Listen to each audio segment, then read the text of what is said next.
এরকম গরম গরম শুটকি মাছ ভুনা খেতে অনেক মজা লাগে।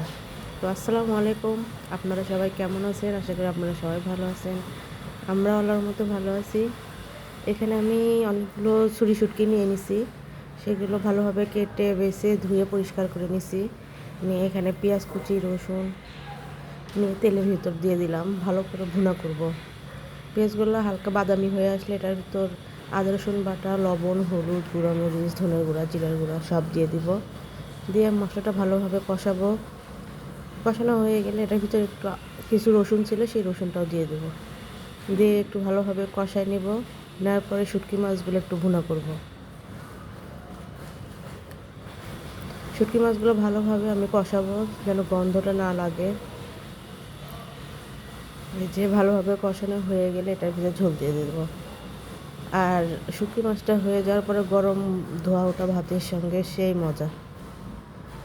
যদি ভিডিওটি ভালো লাগে অবশ্যই লাইক কমেন্ট করবেন। সবাই ভালো থাকবেন, সুস্থ থাকবেন। আল্লাহ হাফেজ।